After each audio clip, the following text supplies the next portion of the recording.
Welcome back to the second part of our documentary series on the rise and fall of the Apple Car project. In part 1, we explored the ambitious beginnings of Apple's venture into the automotive industry, detailing their vision to revolutionize transportation with a cutting-edge electric vehicle. However, as we continue this journey, we will uncover more critical challenges and setbacks that ultimately led to the demise of this highly anticipated project. Join us as we delve deeper into the intricate details of Apple's struggles and the lessons learned from the Apple Car failure.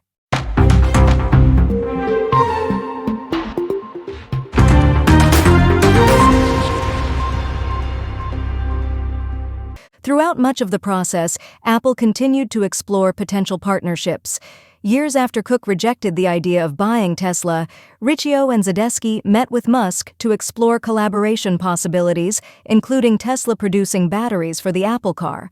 However, this prospect didn't progress. Musk, who did not respond to a request for comment for this story, publicly referred to Apple as a Tesla graveyard, alleging that it housed engineers he had previously fired.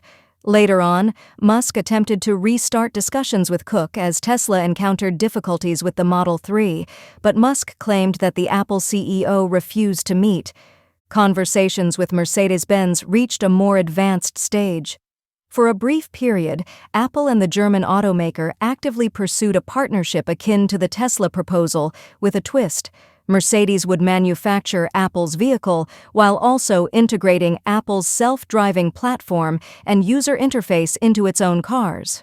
However, Apple ultimately withdrew from the negotiations, partly because the initial collaboration instilled confidence among its executives that they could independently develop a car, according to individuals involved in the failed deal. Apple also explored potential acquisitions with other car companies besides Tesla. The closest it came to a deal was with McLaren. Some Apple executives believed that acquiring the British automaker, known for producing a limited number of high-end cars annually, would reinvigorate Jony Ive's involvement with the company. However, the proposed deal fell through before fruition. Other discussions with BMW and, later on, Canoo, an electric vehicle startup with a design aesthetic reminiscent of Apple's, did not progress. By 2016, as Apple's car ambitions faced setbacks, internal advocates for scaling back the project gained momentum. There were deliberations about terminating the program altogether, as the board of directors and senior executives questioned its feasibility and cost-effectiveness. However, Riccio persuaded Bob Mansfield, a respected figure within the company renowned for his contributions to the development of the original MacBook Air and iPad, to emerge from semi-retirement to oversee a restructuring of the project. Mansfield, initially skeptical about Apple's car project, took on the task of determining what aspects could be salvaged from the endeavor. After a thorough evaluation period, he concluded that greater emphasis should be placed on developing the self-driving system rather than the actual car. Mansfield believed that autonomous software could have broader applications for Apple, even if the company did not ultimately produce a vehicle. Some executives, including Perica, proposed the idea of licensing such an AI system to other car manufacturers instead of directly engaging in the auto industry. Between 2016 and mid-2018, Apple downsized its car project, resulting in approximately 120 layoffs, a significant reduction in the project's workforce. Before Field, the former Tesla executive, took over, Mansfield and Cook reached an interim agreement on the company's autonomous driving efforts, collaborating with Volkswagen to develop a self-driving shuttle for Apple employees at its Cupertino headquarters. However, this initiative was eventually scrapped, deemed as a distraction by Field. He also discontinued Apple's work on batteries and other components that he believed could be acquired off the shelf. Under Field's leadership, achieving full autonomy remained a priority despite becoming increasingly challenging. The demonstration in Arizona, meticulously prepared over 9 months, served as a proof of concept. The prototype software was adjusted to navigate turns and curves more cautiously, ensuring Cook's safety during the demonstration. Considerable effort was dedicated to developing backup controls for the autonomous vehicle to handle complex road situations, such as navigating through construction zones. The most advanced steering wheel alternative resembled the controller used for an Xbox gaming console. However, some involved in the project felt that the focus should have been on either full autonomy or traditional steering controls, criticizing the amount of time spent addressing this issue rather than tackling the fundamental challenges of autonomous driving. There were several setbacks encountered throughout the duration of the project. Apple initially envisioned constructing a large engineering campus in Silicon Valley for car design, but never proceeded with the plans. Additionally, discussions between Apple and Ford about potentially selling Apple cars under Ford's Lincoln brand, mainly for testing the self-driving system, did not progress beyond preliminary talks. For Field, Mansfield, and other team members, Cook's indecisiveness proved to be frustrating. They felt that with a clear set of objectives, they could have successfully developed and shipped a car. However, Cook often requested more data and time for deliberation, which hindered progress. This environment made it challenging to retain talent, as engineers grew disillusioned with the project's direction and sought opportunities elsewhere. After Mansfield retired, Apple attempted another leadership change by appointing Williams and Gianandrea to oversee Field and the project. Field departed a year later in September 2021. Under Lynch's leadership, Apple did not advance to the stage of producing a prototype suitable for public roads.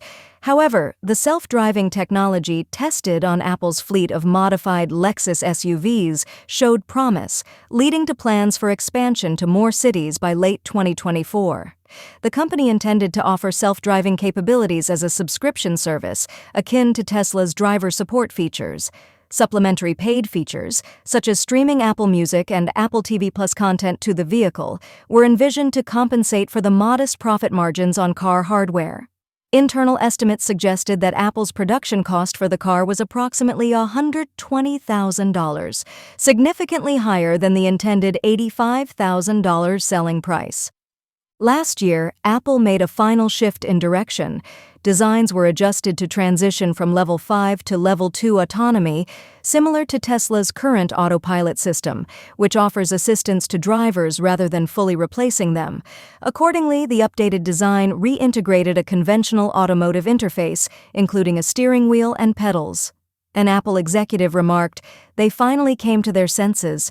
I was thinking, guys, you could have done this 10 years ago." Ultimately, the company found itself back where it started a decade earlier, with a product not significantly different from existing options on the market and a rudimentary self-driving capability.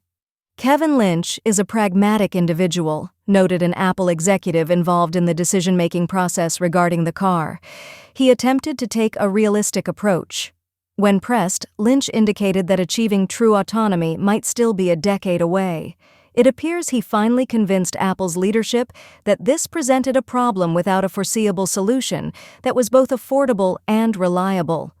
Recently, members of the Apple Car team were exploring how the company could manufacture the less advanced vehicle. Options included collaborating with Magna, known for producing models for Jaguar, BMW, and Mercedes. However, the indecisiveness at the highest levels of the company trickled down, dampening morale. Around the start of 2024, Cook, known for his consensus-based decision-making approach, began seriously contemplating the termination of the project.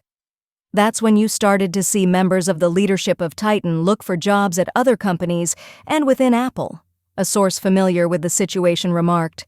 Employees involved in powertrains and other car-related engineering aspects began to resign.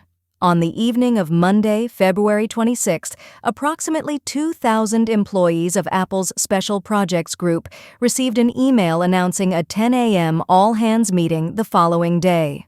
During the Tuesday morning meeting, held in conference rooms and at desks at Apple's Silicon Valley offices, Lynch and Williams delivered the news that Project Titan was being immediately shut down. Lynch and Williams expressed gratitude to the employees for their contributions and promptly addressed the reorganization and layoffs. Some employees would transition to Apple's AI division or software engineering, while others were left without immediate employment. hardware engineers were given the opportunity to apply for roles in other departments, although not everyone would find a position. Those specifically involved in car-related roles, including engineers, test track technicians, self-driving car testers, and automotive safety experts, received severance package details via email. Regarding the Arizona track, Apple is currently in the process of selling it. As we come to a close, it's clear that Apple's ambitious venture into the automotive industry, marked by significant investments and grand plans, ultimately ended in uncertainty and silence. Despite pouring approximately $1 billion annually into the development of a car, the project never materialized, leaving behind a trail of speculation and unanswered questions. The story of Apple's foray into the world of automobiles serves as a cautionary tale of the complexities and challenges inherent in attempting to disrupt an established industry, even for a tech giant as formidable as Apple. As the tech landscape continues to evolve, the legacy of Apple's unrealized car project serves as a reminder of the unpredictable nature of innovation and the risks associated with venturing into uncharted territory. Remember to smash the like button and subscribe to our channel. Thank you for watching.